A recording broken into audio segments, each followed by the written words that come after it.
Sveiciens maniem 1000 subscriberiem. Nu ko, durvis ir plaši vaļā. Darbs pie konteineru mājas turpinās. Hobā! Kas mums notikās? Nu, bišķi bija, protams, sabijies no šitās zāģēšanas, ja? Bet izmēģinājos. Un lūk, ir pirmais jau savienojums. Tadā var ieiet jau savienotajā konteineru mājā. Vārdu sakot, zāģēju, mēģinu saprast, kā ir labāk, kādām ripām, kādiem flekšiem. Ir mega lielais fleks, bet to vēl neesmu izmantojis. Man te sabaidīja, ka ripie šķīs, tad būs ārprāts, tāpēc mēģinu ar mazajiem. Un sanāk.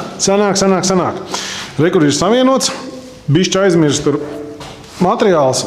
Re, kur ir truba, kvadrāta caurula. Tā metināsies iekšā šeit augšā stūrī.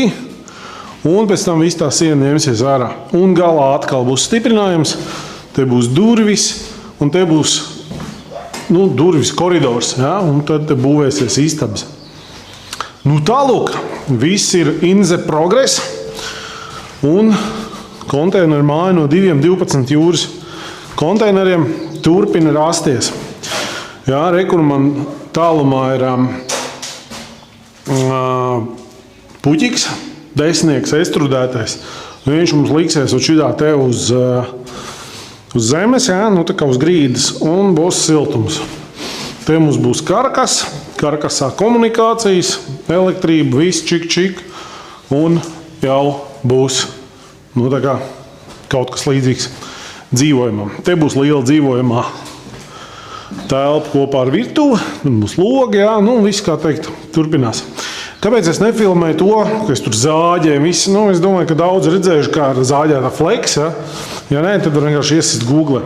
Bet, jo tad, kad tu filmē kaut ko un dari, ja, vienlaicīgi, tad īsti neko izdarīt nevar. Kamera, tad nedod Dievs, viņai trāpīs, tur vēl kaut kas, karoči, nē.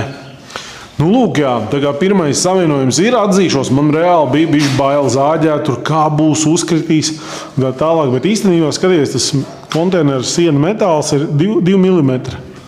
Jā, un te ir kartona efekts, tāpēc viņš ir ievots.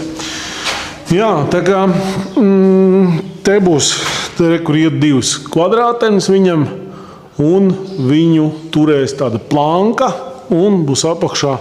Tā ir 5 mm kvadrātene, kas principā savienos augšu ar apakšu, un viņš savu struktūrālo formu nezaudēs.